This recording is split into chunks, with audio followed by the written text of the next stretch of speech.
우리가 잠언서를 계속 매주에 이렇게 한 장씩 살펴보면서 매번 강조하는 것은 이 잠언을 인생의 윤리나 어떤 도덕, 어떤 사회 가치관, 문화 가치관 그런 측면에서 잠언을 바라봐서는 안 된다. 누구의 뭔가를 이렇게 하라 또 저렇게 하라 이런 측면에서 잠언을 인용하고 또 그렇게만 잠언을 사용해서는 안 된다.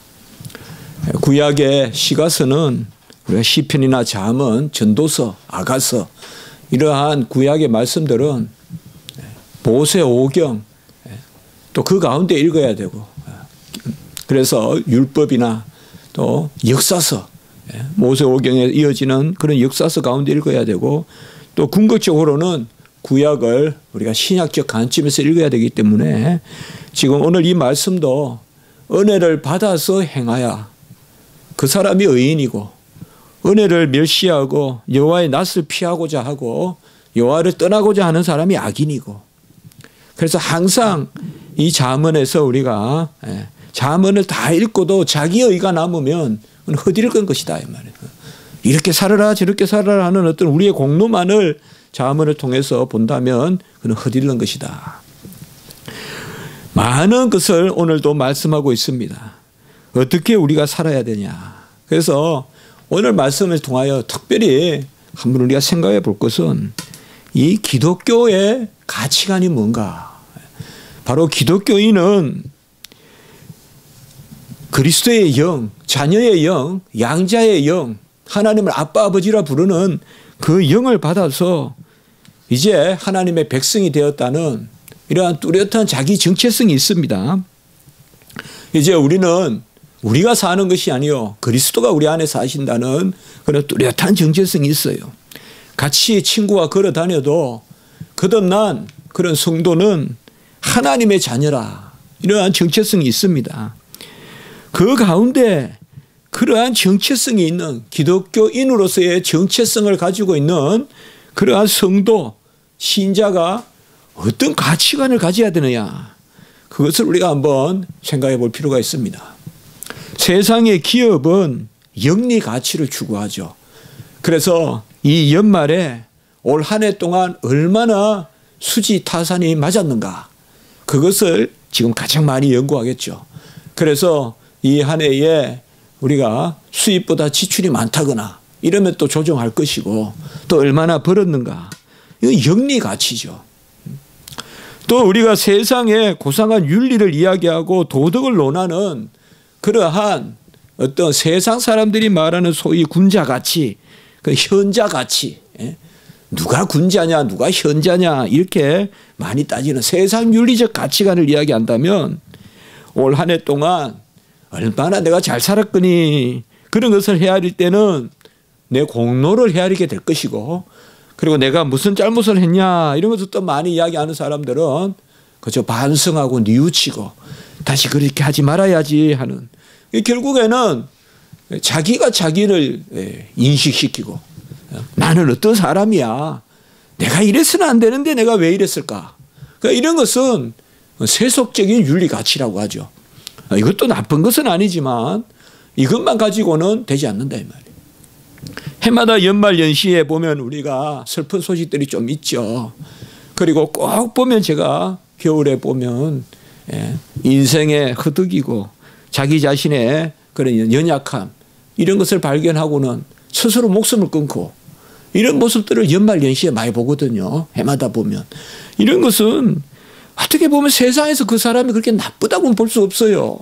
그렇죠. 더 자의식이 강하고 내가 왜 이럴까 하는 것이 의식이 강한 사람들이 그 자살도 하고 그런 사람들이 보면 안타깝죠. 그 사람들을 참 책망하기 전에 안타깝죠.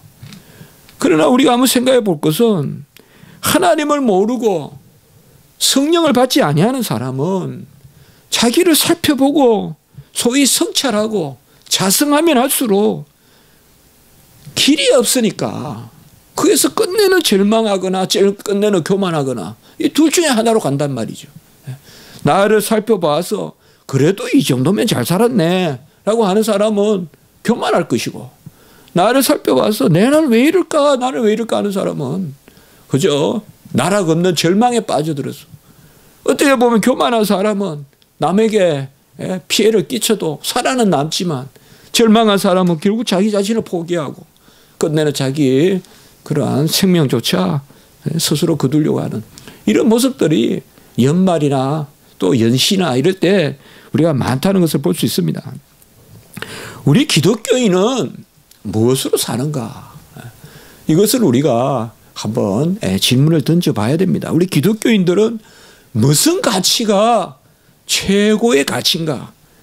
이것을 달리 표현했을 때 무엇이 즐겁고 무엇을 이루었을 때 가장 우리가 성취감이 있고 이 기독교적 가치관을 우리가 생각해 봐야 돼요. 그 기독교적 가치관은 그게 구체적으로 뭔지 우리가 말하기 어렵다 하더라도 한 가지는 우리가 말할 수 있습니다. 세상의 가치관하고 같지는 않다는 거예요.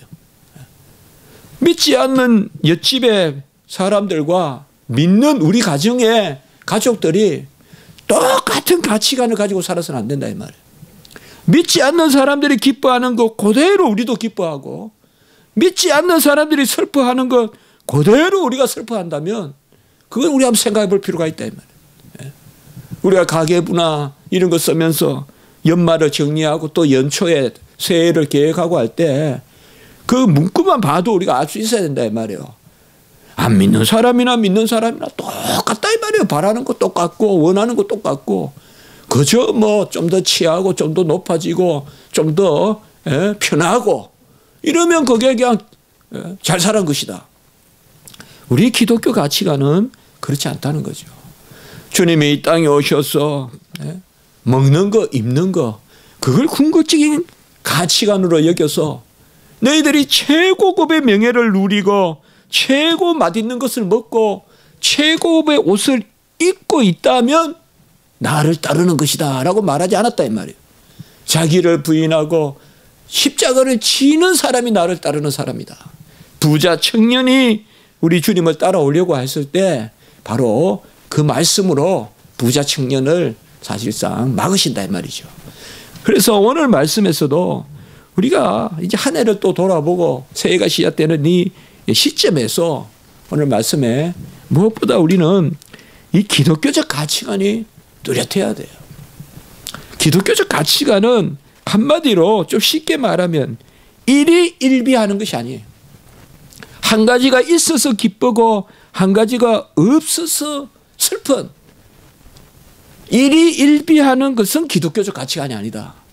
기독교적 가치관은 항상 기뻐하고 지지 않고 기도하고 범사에 감사하고 바로 기독교적 가치관은 항구적인 가치관이다. 불변하는 가치관이다. 그것을 우리는 한번 헤아려 봐야 돼요. 그게 기독교적 가치관이에요.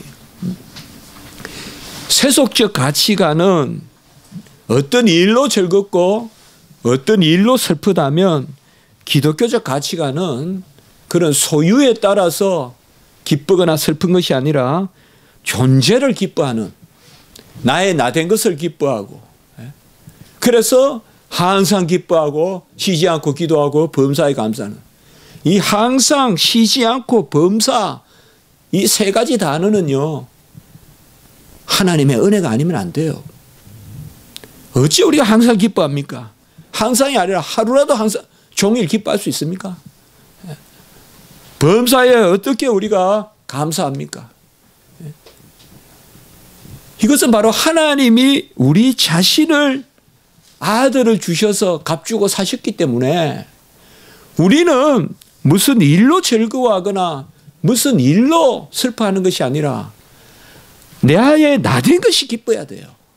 나의 나된 것이 즐거워야 되고 그게 기독교 가치관이에요.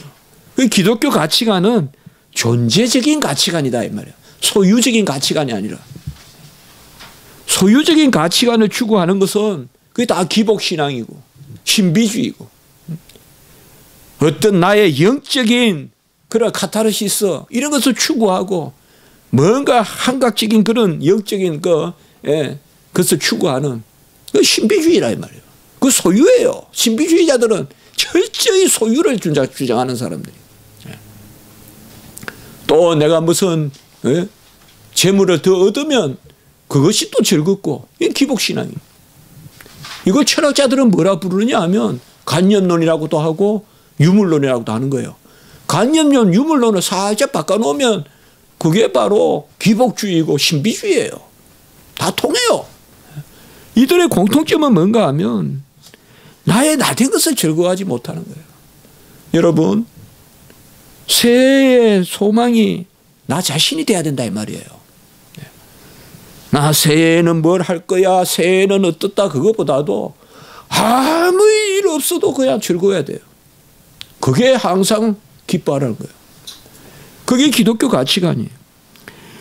오늘 잠언에서 우리에게 주시는 말씀은 이러한 전제하에 우리가 받아야 돼요. 잠언은 우리 인격이, 우리 존재가 하나님으로 은혜로 말미암아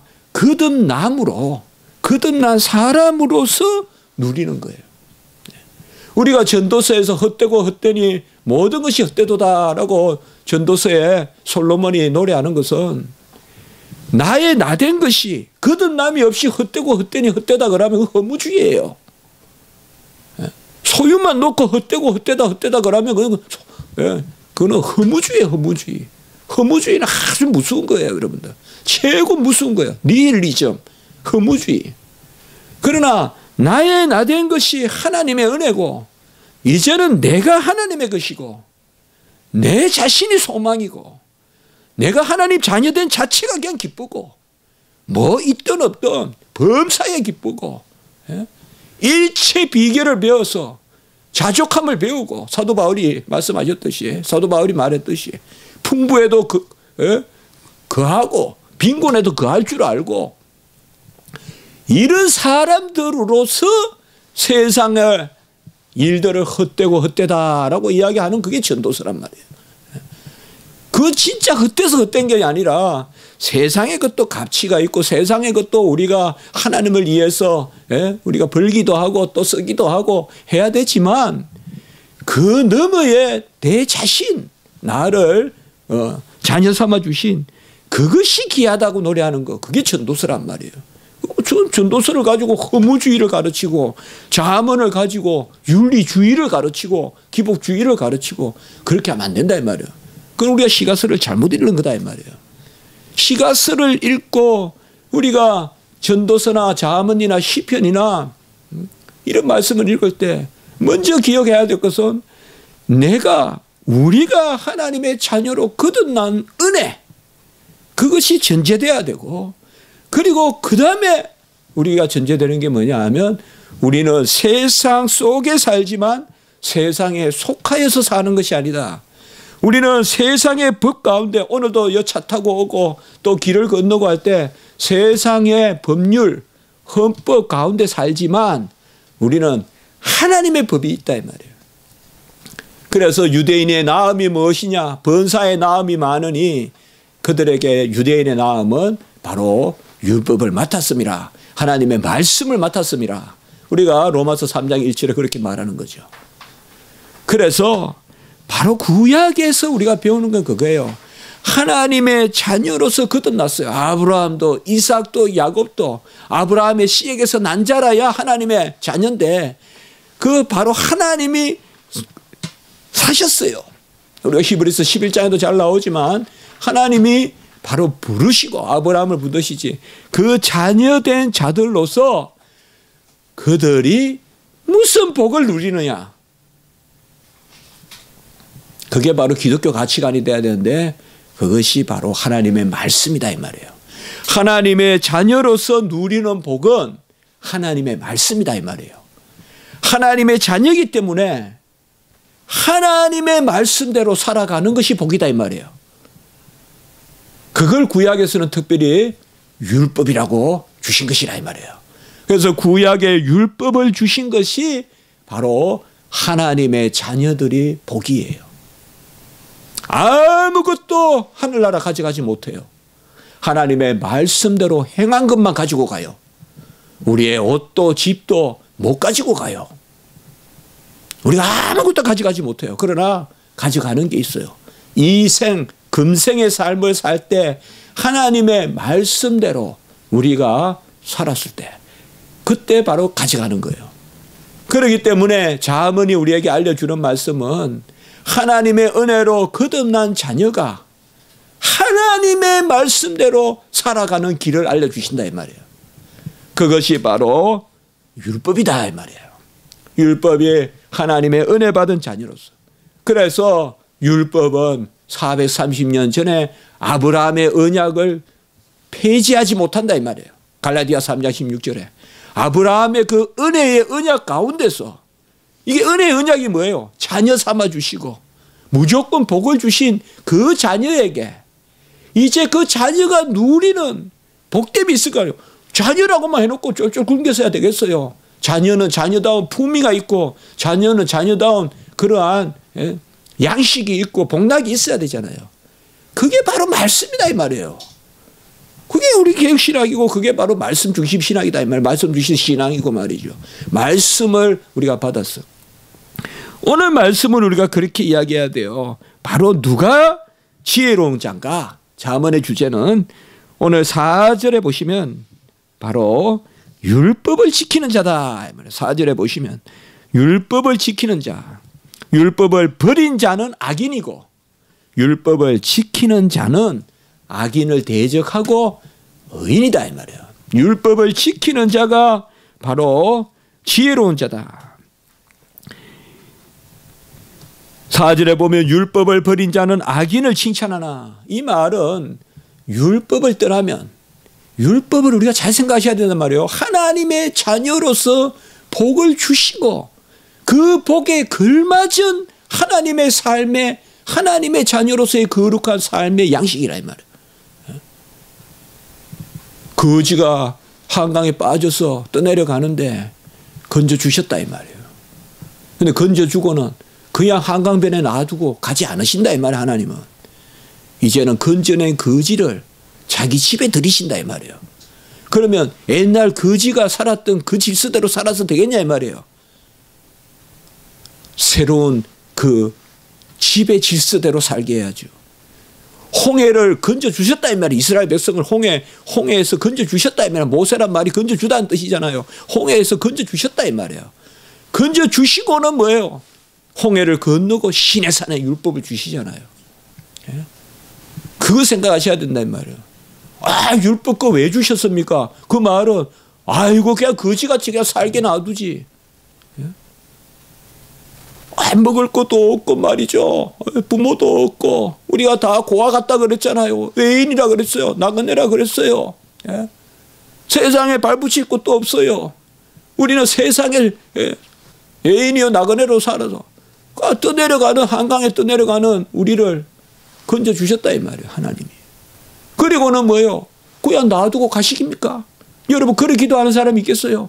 저를 건져주셨으니까 이제 가세요. 제가 알아서 살게. 그 지대로 그냥 사는 거 아니에요? 아니라 이 말이에요. 건져주셨었는데 이제 하나님이 건져주시고는 하나님의 왕궁에 들이신다 이 말이에요. 하나님의 궁전에. 그 하나님의 나라에 들이시고 하나님의 나라의 법이 뭔가 하면 율법이다 이 말이에요. 그러니까 은혜의 법이란 말이에요.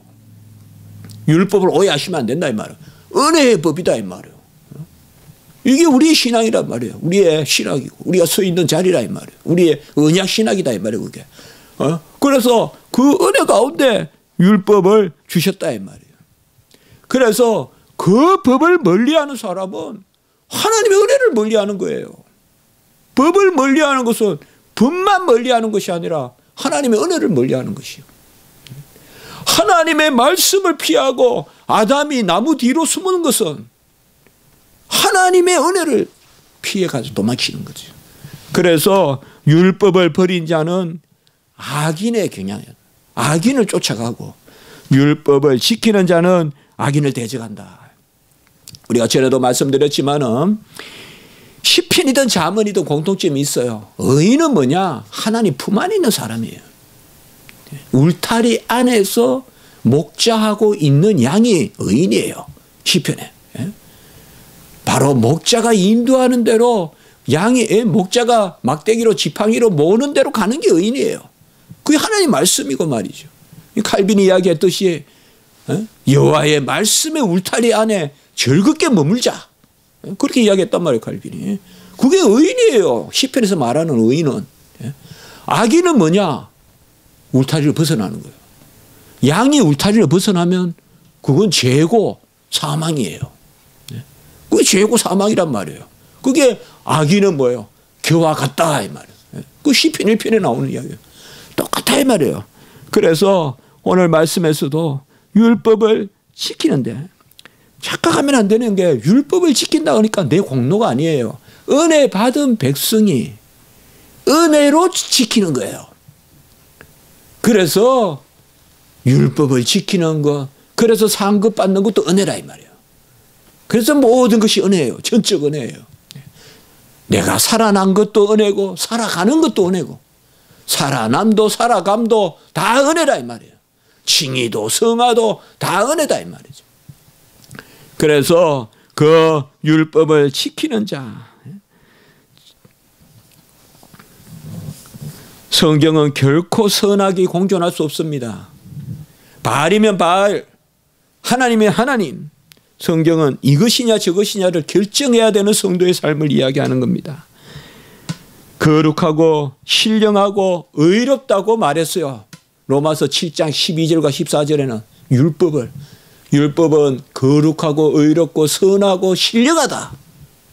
율법은. 왜? 하나님이 주신 법이니까. 그 법 가운데서 살아가는 그게 지혜로운 자다. 7절에도 말씀해 보면 율법을 지키는 자는 지혜로운 아들이요 라고 이렇게 이야기했어요. 율법을 지킨다 이 말이에요. 은혜다 이렇게 나와야 이게 우리 제대로 된 성도예요. 율법을 지킨다 이러니까 벌써 내 공로 떠오르면 안 돼요. 말만 전적 은혜라 그러고 성경 이렇게 읽으면 이거 윤리로 읽으면 안 된다 이 말이야. 율법을 지키는 자 이거 윤리로 읽으면 안 돼요. 이걸 국민윤리에 나오듯이 도덕 시간에 배우듯이 읽으면 안 된다 이 말이야. 율법을 지킨다 이러면 벌써 하나님의 은혜로 우리를 사시고 아들을 주신 자가 모든 것을 더하지 않겠냐. 로마서 8장 32절. 우리의 생명을 살리신 분이 우리의 삶을 바꾸지 않겠냐. 내 성격, 내 기질, 내 행위를 바꾸지 않겠냐. 그 은혜 가운데 읽어야 돼요. 그렇게 안 읽으면 전부 헛일른 거예요. 욥기도 헛일른 것이요 시편도 헛일른 것이요. 욥기는 그저 뭐 내가 착하니까 복받고 근선징악 그게 아니거든요. 욥기는 절대 아니에요. 전적 은혜를 이야기하는 거예요. 욥기도 잠언도 전적 은혜 가운데 내 자신을 사신 가운데 율법을 지키는 자는 지혜로운 아들이다. 그렇게 말씀하고 있어요. 지혜가 뭡니까? 아까도 말씀드렸듯이 이 호크마, 구약의 이 호크마는 헤세드, 하나님의 사랑 가운데 머무는 게 호크마다 이 말이에요. 지혜다 이 말이에요. 구약의 지혜는 하나님의 품을 떠나지 않는 것이에요. 여호와를 인정하고 여호와의 법을 사모하고 인정하고 그 법은 내가 지켜서 이루는 그저 그냥 은혜 없는 세상의 법이 아니라 언약의 법이다 이 말이에요. 율법은 언약의 법이다 이 말이에요. 아까도 말씀드렸지만 아브라함과 맺은 430년 전에 아브라함과 맺은 언약을 모세와 맺은 시내산 언약이 폐할 수 없느니라. 바로 아브라함과의 그 약속의 터 위에 서 있는 게 바로 율법의 약속이다 이 말이에요. 그것을 믿는 자가 바로 지혜로운 자예요. 그래 누가 지혜로운 자냐? 내가 여호와께 속하고 부모님이 나한테 뭐하라 옆집에 아저씨는 아주머니는 그렇게 안 해요. 그래서 나는 옆집에 아주머니가 좋아 옆집에 아저씨가 좋아. 그거는 미련한 자죠. 내가 헐벗고 있으면 어디 밥이라도 한 끼 줍니까? 좋아 보이지만 지혜로운 자가 누구냐 이 말이에요. 이래 하라 저래 하라 우리를 경성시키고 우리를 깨닫게 하고 어떨 때는 우리에게 찌르기도 하시고 말씀이 그 분을 우리가 떠나지 않고 그것을 제대로 아멘 하는 사람이 지혜로운 자다 이 말이에요. 우리가 집에서 자녀들이 아버지가 이렇게 하라 어머니가 저렇게 하라 그러니까 막 그거 뭐 옆집 아저씨가 낳았다고 그러고 얼마나 미련한 자녀들이에요. 안 그래요? 예. 그 지혜는 그거예요. 여호와를 인정하고 어떻게? 범사에 인정하고 범사에 여호와를 인정하고 왜 인정해요? 행하라고 하신 분이 이루시니까. 행하라고 하신 분이 이루시니까. 부모님이 자녀 보고 너 그림 좀 그려. 그림 좀 그려. 그러면 자녀 보고 캔트지 사오란 말이에요 그게. 집에 초등학생 보고 너 그림 열심히 그려. 그림 열심히 그려. 그 뭘 의미하는 거예요? 내가 색연필도 사줄게. 캔트지도 사줄게. 이스라엘 백성에게 홍해 건너. 뭘 의미하는 거예요? 밤새 동풍을 불어서 여호와께서 다 마련하신다 이 말이에요. 성경에는 명령에는 약속이 있어요. 그걸 알아야 그걸 깨달아야 지혜로운 아들이에요. 지혜로운 딸이고. 그래서 주여 명령하소서. 주여 내게 없는 것을 찾으소서. 어거스틴의 기도다 이 말이에요. 명령하라 이 말이에요. 무엇이든 명령하셔서 그리고 주시옵소서. 그 어거스틴의 유명한 기도다 이 말이에요. 명령하신 것을 주시옵소서. 그리고 원하는 대로 명령하소서. 원하는 대로 명령하라고 해야 돼요. 그 지혜로운 아들이에요. 그러나 뭐예요? 뭘 알기 때문에? 명령하신 것을 주는 것을 알기 때문에. 이게 최고 유명한 기도잖아요. 가장 짧지만 최고 유명한 기도. 명령하시는 것을 주시옵소서. 그리고 원하는 대로 명령하시옵소서. 이 2달란트, 5달란트 받은 사람의 모습이에요. 일 안 하겠다는 거 아니에요. 그러나 하나님이 맡겨주신 일, 하나님이 하시겠다. 그렇게 하나님의 섭리를 알고 있는 사람이에요. 그래서 우리는 이 땅에 살 때요. 말씀이 나를 찔러주고 말씀이 모는 막대기가 돼야 되고 말씀이 우리의 삶을 지시하는 지팡이가 돼야 돼요. 주야 말씀하소서 말씀하소서. 나를 찔러소서 찔러소서. 말씀이여 나를 찔러주소서. 원래 한 해가 지나가는데 1년 내내 말씀이 나를 한 번도 찌른 적이 없으면 내가 잘 살아서 그런 거 아니에요. 말씀이 나를 찔러줘야 그게 복인 거예요. 왜? 찔러주시는 분이 이루시니까. 성경에는요. 명령에 하나님이 안 하신 게 없어요. 여리고성을 올라가고 여리고성을 돌아라 명령했을 때 하나님이 무너뜨려 주실 거예요. 모든 것은 성경에는 그거예요. 그것을 알고 율법을 지키는 자는 지혜로운 아들이다. 이걸 알아야 돼요. 우리가 율법을 지킨다 이러면 구약에서 율법을 지킨다 이러면 아유 뭐 모르는 게 낫지. 괜히 알아가지고 고생만 하네. 십계명 모르는 게 나은데 말이야. 괜히 뭐 읽었더니 마음 찔리네. 답답하네. 그게 아니다 이 말이야. 우리 성도는 읽어도 찔림이 없고 읽어도 옷만 찢고 속을 가슴을 찢지 못하는 이 우리가 이게 답답한 거라며. 이게 잠자는 자들의 모습이라며.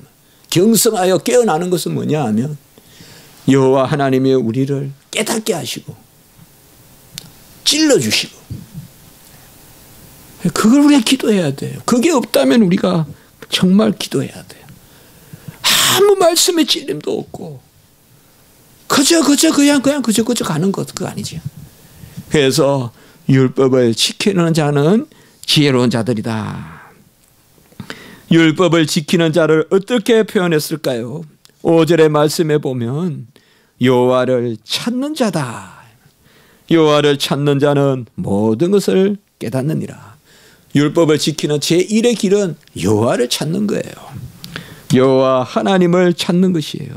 여호와를 찾는 게 뭘까요? 여호와가 무슨 숨바꼭질 하십니까? 여호와는 보이지 않습니다.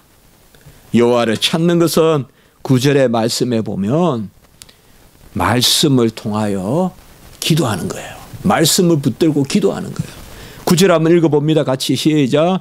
사람이 귀를 돌려 율법을 듣지 아니하면 그의 기도도 가증하느니라. 아무 말씀에 찔림도 없이 그저 그냥 넋두리 하듯이 그냥 좋은 거 다 달라고 하면 그 기도 아니다 이 말이에요. 그건 교회 안 다니는 사람 1년에 소원 비는 거와 똑같단 말이에요. 그거는. 우리는 말씀을 듣고 들음이 없이 지키죠 하냐 이 말이에요. 귀가 열려야 입이 열린다 이 말이에요. 에바다 귀부터 열려야 돼요. 귀가 열리니 말하는 것이 분명하더라. 주님이 에바다 기적을 일으키죠. 귀는 안 열고 입만 열면 이 입이 이게 사르는 독이요, 사르는 불이요, 죽이는 독이 된단 말이에요. 여호와 하나님의 말씀에 귀가 열려야 된다. 이게 아까 우리가 나누었던 그거예요. 5절에 여호와를 찾고 9절에 뭐예요? 여호와의 말씀을 듣고. 이게 시편에서 나오는 시편에서는 이것을 만난다고 하는 거예요. 우리가 어떻게 여호와를 만나요? 여호와 얼굴이 없어요. 손이 없는데 어떻게 잡아요? 말씀을 통하여서 그의 뜻을 알고 그가 우리를 향하신 그의 뜻을 알고 우리가 그께 영광을 올리고 감사하고 그의 뜻을 준행코자 애쓰고 이게 만나는 거예요. 이게 여호와를 만나는 거예요. 바로 이러한 자들이 지혜로운 자입니다. 종교개혁에서 이신칭이 오직 믿음으로 구원에 이른다. 이거 요새 이제 내년에 종교개혁 500주년 앞두고, 야, 그래서 개신교는 윤리가 없고, 그냥 믿어서 구원만 이러면 되는 거로 해서 자꾸 로마 캐톨릭 이제 미화하고, 그래서 그런 분위기가 많습니다. 지금 이상하게 지금 가고 있는 게 내년 종교개혁 500주년이라 하면서 루터와 칼빈이 했던 종교개혁의 순수한 정신을 발굴하기보다는 자꾸 우리가 잘못했다. 그건 좋아요. 뉘우치는 거. 그러나 분명히 한 가지 알 것은 우리 개신교 종교개혁자들의 교리가 잘못된 건 아니에요. 우리 후손들의 삶이 잘못됐다는 것은 있을 수 있죠. 이걸 지금 착각하면 안 돼요. 개신교 성도들이 사는 모습이 이러니 로마 캐톨릭이 낫다 이렇게 말하면 안 된다 이 말이에요. 우리는 하나님의 말씀을 붙들고 그 말씀 가운데서 우리를 쳐서 복종시키고 아까 제가 말씀을 드렸지만은 명령에는 약속이 있고 이게 칼빈 신학이에요. 이게 우리 개혁 신학이에요. 루트는 약속만 이야기했어요. 그러나 칼빈은 명령과 약속. 그래서 칼빈의 신학에는 복음만 있는 것이 아니라 율법의 완성으로서의 복음을 강조한 거예요. 그게 맞단 말이에요. 그래서 구약과 신약이 연결된단 말이에요. 루터는 구약과 신약을 단절시키는 세대주의적 경향이 있었다 이 말이에요. 그래서 율법 폐지론으로 간단 말이에요. 루터는. 그러나 그것은 아직 미숙한 종교개혁이고 칼빈은 율법과 구약의 율법과 신약의 복음 이런 것을 연결시킨단 말이에요. 당연하죠. 그래서 신구약의 실체는 그리스도다. 이렇게 주장하는 것이 바로 우리 개혁신학이란 말이에요. 그래서 우리는 삶이 있기 때문에 뻗어나간다 이 말이에요. 루터는 관념만 있고 그래서 개혁신학자들이 우리가 유럽 전체 하란도 불란서도 영국도 저 동구라파도 그런 게 바로 다 이런 말씀이에요. 우리가 이 자문을 어떻게 읽어야 되냐. 아까도 말씀하셨어요. 욥기를 어떻게 읽어야 되냐. 근본적으로 우리를 거듭나게 하고 우리를 언약으로 무조건적 은혜로 자녀 삼아 주신 그 은혜, 그 사랑, 그 헤세드 가운데 우리에게 자신의 뜻을 알려주시고 그 알려주시는 뜻이 알려주시는 방식이 율법이다 이 말이에요. 자신의 뜻과 어떠하심을 알려주신다 이 말이에요. 그게 율법이다.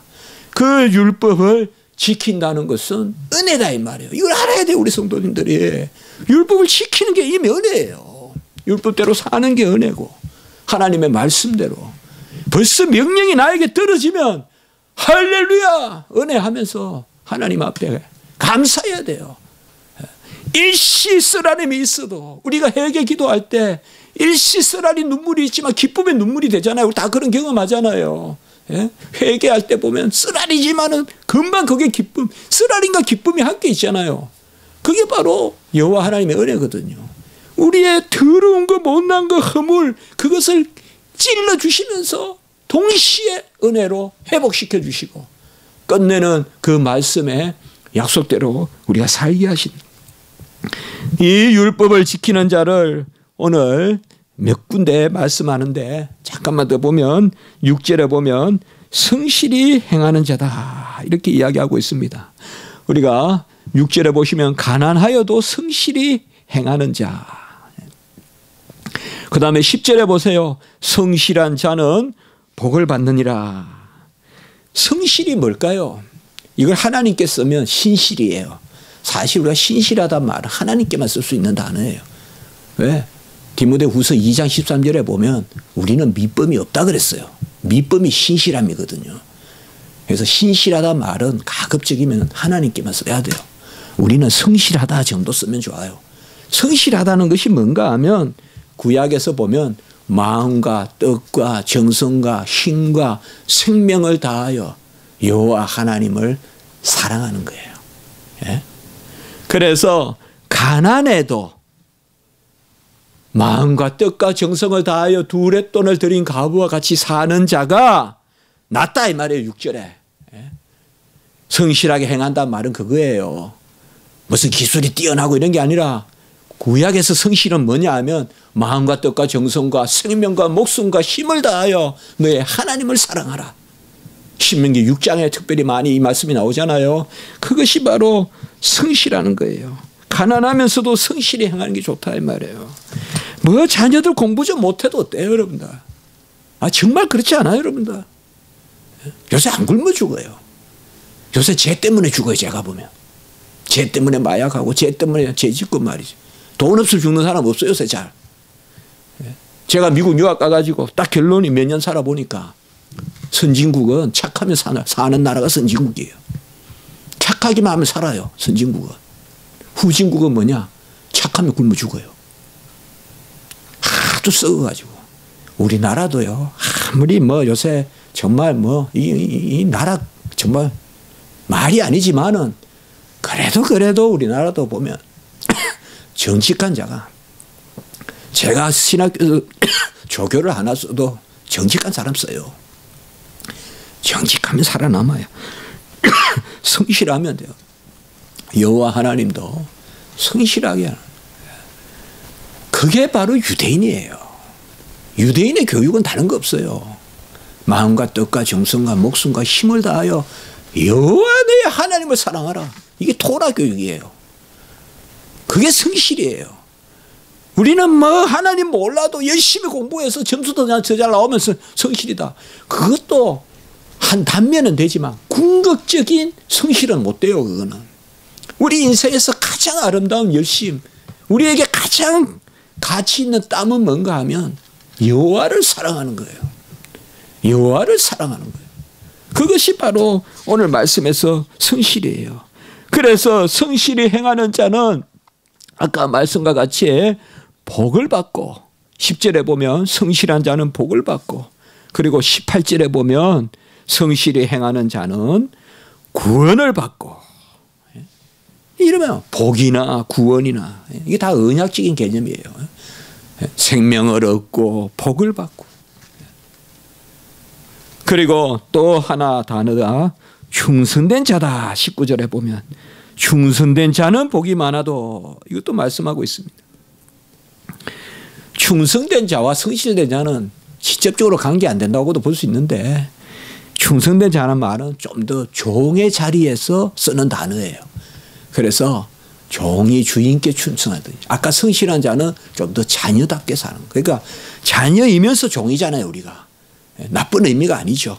자녀로서 우리가 충성을 다하고 하나님 앞에 모든 것을 다하고 그런 자들이 바로 복을 받는다라고 이렇게 말씀하고 있습니다. 말씀을 맺겠습니다.